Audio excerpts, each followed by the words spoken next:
Side खबरों के लिए सब्सक्राइब करें फ्लेम मीडिया और उसके बाद बेल आइकन को प्रेस करें ताकि सबसे पहले आपको मिले एक्सक्लूसिव खबरें।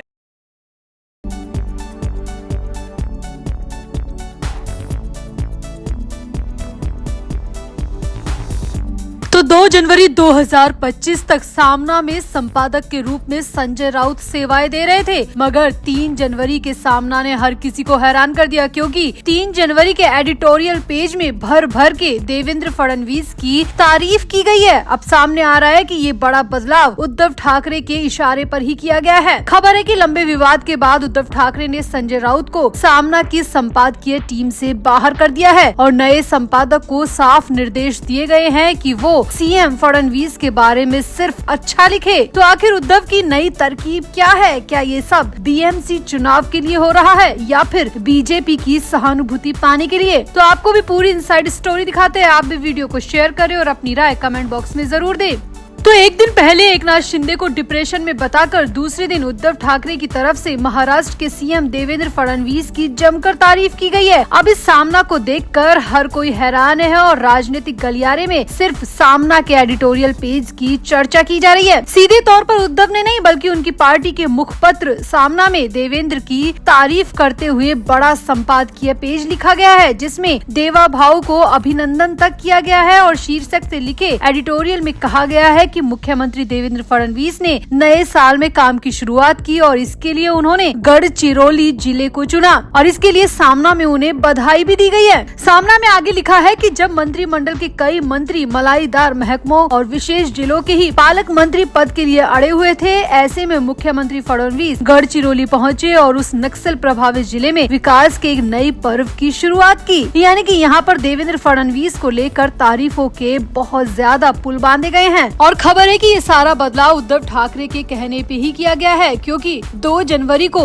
मुखपत्र सामना में एकनाथ शिंदे को डिप्रेशन का शिकार बताया गया था, जिसके बाद खबर है कि उद्धव ठाकरे ने संजय राउत को संपादकीय टीम से बाहर कर दिया है। खबर ये है कि कुछ दिनों के लिए संजय राउत को संपादकीय टीम से बाहर किया गया है क्योंकि बीएमसी चुनाव तक उद्धव ठाकरे किसी भी तरह का रिस्क नहीं लेना चाहते। वो बीजेपी से या देवेंद्र फडणवीस की तरफ से किसी भी तरह की नाराजगी मोल नहीं लेना चाहते, इसीलिए संजय राउत को फिलहाल सामना के संपादकीय पेज से दूर रहने के लिए कहा गया है और सामना के संपादकीय पेज के लिए नया एडिटर नियुक्त किया गया है। खबर है कि नए संपादक को उद्धव ठाकरे की तरफ से साफ साफ निर्देश है कि इस पेज में किसी भी तरह की नेगेटिव बात ना लिखी जाए, सरकार के खिलाफ कुछ ना लिखा जाए, खासकर मुख्यमंत्री देवेंद्र फडणवीस की सिर्फ तारीफ की जाए और ये सब कुछ बीएमसी चुनाव तक करने के निर्देश दिए गए हैं। यानी कि फिलहाल संजय राउत को सामना की एडिटोरियल टीम से बाहर कर दिया गया है। अब खबर तो यही आ रही है, लेकिन सच क्या है क्या नहीं ये तो उद्धव ठाकरे ही जाने या फिर उनकी पार्टी। लेकिन खबर यही आ रही है कि संजय राउत को फिलहाल सामना के एडिटोरियल पेज से दूर रहने के लिए कहा गया है और नया संपादक ही सब कुछ डिसाइड करेगा। देवेंद्र फडणवीस के लिए सिर्फ पॉजिटिव लिखने के लिए कहा गया है और ये सब कुछ सामना के लेख की हर लाइन में नजर भी आ रहा है क्योंकि 3 जनवरी के सामना में देवेंद्र फडणवीस की भर भर कर तारीफ की गई है। उनके गढ़चिरौली दौरे को लेकर काफी सकारात्मक बातें इस एडिटोरियल पेज में लिखी गई है और ये बड़ा बदलाव अब सामना में बीएमसी चुनाव तक देखने को मिलेगा, ऐसी जानकारी सामने आ रही है। वैसे आपको यहाँ पर बता दें कि मुखपत्र सामना के मेन एडिटर उद्धव ठाकरे ही हैं। उद्धव ठाकरे ही डिसाइड करते हैं कि क्या जाएगा क्या नहीं, लेकिन अब तक संजय राउत का दखल 90% तक था। संजय राउत अपनी मनमर्जी से सामना में सब कुछ डिसाइड करते थे, सब कुछ लिखते थे, लेकिन अब उद्धव ठाकरे ने सब कुछ अपने हाथ में ले लिया है और नए संपादक को संपादकीय पेज की जिम्मेदारी दी है। फिलहाल संजय राउत को इससे दूर रहने के लिए कहा गया है। तो आपका उद्धव ठाकरे की इस कदम पर क्या कहना है? क्या उद्धव ठाकरे बीएमसी चुनाव जीतने के लिए ये सारे बदलाव कर रहे हैं? क्या उद्धव ठाकरे अपने मुखपत्र यानी कि अपने अखबार के जरिए राजनीति करने की कोशिश कर रहे हैं? क्या अपने अखबार को भी राजनीति का जरिया बना रहे हैं?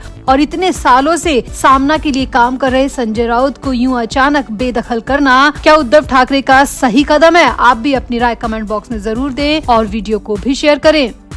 तो नया साल शुरू होते ही महाराष्ट्र की राजनीति से एक बड़ी खबर और धमाकेदार खबर सामने आई। खबर के मुताबिक संजय राउत पर हमला किया गया और ये हमला कहीं और नहीं बल्कि मातोश्री में किया गया। अलग अलग मीडिया सोर्सेज से आ रही खबर के मुताबिक शिवसेना यूबीटी के कार्यकर्ताओं ने मुंबई के बांद्रा में उद्धव ठाकरे के घर में मातोश्री में संजय राउत को निशाना बनाया। फ्री प्रेस जर्नल की रिपोर्ट के मुताबिक ये खबर प्रकाशित की गई है और रिपोर्ट के मुताबिक शिवसेना यूबीटी सांसद पर न सिर्फ हमला किया गया बल्कि गुस्साए पार्टी कार्यकर्ताओं ने उन्हें एक कमरे में भी बंद कर दिया। बताया जा रहा है कि कुछ दिनों पहले पार्टी की एक मीटिंग के दौरान उद्धव ठाकरे के सामने संजय राउत का विवाद हुआ था और इसी विवाद से पार्टी के कार्यकर्ता बुरी तरह गुस्से में थे और इसीलिए संजय राउत को कमरे में बंद करके उनके साथ मारपीट की गई। अब मारपीट की खबर मीडिया के जरिए सरेआम हो गई, जनता के बीच में पहुंच गई, बुरी तरह वायरल हो गई और मारपीट की खबर वायरल होते ही खुद संजय राउत भी बुरी तरह गुस्से में आ गए। संजय राउत ने खुद को घर में बंद कर लिया है। जी हाँ, मीडिया सोर्सेज से मिली जानकारी के मुताबिक संजय राउत को मारपीट के बाद में बाहर देखा ही नहीं गया, किसी ने भी संजय राउत को नहीं देखा। मुंबई में मौजूद मीडिया ने संजय राउत के भाई सुनील राउत से भी संपर्क साधा, लेकिन सुनील राउत ने भी इस पूरे मामले से खुद को बिल्कुल साइडलाइन कर दिया है और उन्होंने किसी भी तरह की जानकारी देने से साफ साफ मना कर दिया है। यानी कि यहाँ पर संजय राउत पर अब चौतरफा मुश्किलें बढ़ गई है। एक तो उद्धव ठाकरे से नोकझोंक, दूसरी तरफ कार्यकर्ताओं द्वारा मार पिटाई और तीसरी तरफ इस बुरे वक्त में भाई ने भी किनारा कर लिया। यानी कि संजय राउत अब बुरी तरीके से घिर गए हैं। अब मारपीट कब हुई, कैसे हुई, आप इस बारे में भी जान लीजिए। तो शिवसेना यूबीटी प्रमुख उद्धव ठाकरे ने हाल ही में मुंबई में पार्टी की स्थिति का आकलन करने के लिए एक मीटिंग आयोजित की गई थी। इस दौरान जमकर हंगामा हुआ। मीडिया रिपोर्ट्स के मुताबिक संजय राउत और पार्टी कार्यकर्ताओं के बीच तीखी नोकझोंक और बहस हुई। इसके बाद जमकर हंगामा हुआ। पार्टी कार्यकर्ताओं ने गुस्से में संजय राउत पर हमला कर दिया। बैठक के दौरान कुछ यूबीटी कार्यकर्ताओं ने आरोप लगाया कि संजय राउत की टिप्पणी और उनके रुख के कारण पार्टी को बहुत नुकसान हुआ है। कार्यकर्ताओं का कहना है कि संजय राउत अनाप शनाप बयानबाजी करते रहते हैं, इसकी वजह से पार्टी की छवि जनता के बीच में खराब हुई है। आरोपों से शिवसेना यूबीटी सांसद नाराज हो गए, उन्होंने पलटवार किया, लेकिन इसके बाद में बहस झगड़े में बदल गई और कथित तौर पर संजय राउत के साथ कई घंटों तक कमरे में बंद कर मारपीट की गई। हालांकि मारपीट की ये खबरें कितनी सही है कितनी गलत है हम ये दावा नहीं कर रहे, लेकिन मीडिया रिपोर्ट्स में जो खबर आ रही है वो यही है कि शिवसेना के यूबीटी सांसद संजय राउत को कमरे में बंद किया गया और कार्यकर्ताओं ने उन पर अटैक कर दिया, मारपीट तक कर दी गई। और अब खबर संजय राउत के घर से भी आ रही है कि इन खबरों के लीक होते ही संजय राउत बुरी तरह नाराज हो गए। अपने घर के बाहर से मीडिया को पूरी तरह हटवा दिया गया। संजय राउत के स्टाफ ने सुबह सुबह जितने भी मीडिया कर्मी मौजूद थे सबको वहां से हटा दिया, खदेड़ दिया और सामने आया है कि संजय राउत ने खुद को घर में बंद कर लिया है। वो नए साल में भी ना किसी से मिलने गए और ना ही किसी को अपने घर आने दिया। यानी कि यहाँ पर स्थिति संजय राउत के लिए बहुत बुरी हो गई है। संजय राउत अब कहीं के नहीं रहे। अपनी ही पार्टी में अपने ही कार्यकर्ताओं से पिटने के बाद संजय राउत मुंह छिपाकर बैठ गए हैं और भाई ने भी इस बुरे वक्त में साथ छोड़ दिया है, ऐसा मीडिया रिपोर्ट्स में कहा जा रहा है। तो आपका संजय राउत के इस पूरे ड्रामे पर, पूरे तमाशे पर क्या कहना है? आप भी अपनी राय कमेंट बॉक्स में जरूर दें और वीडियो को भी शेयर करें।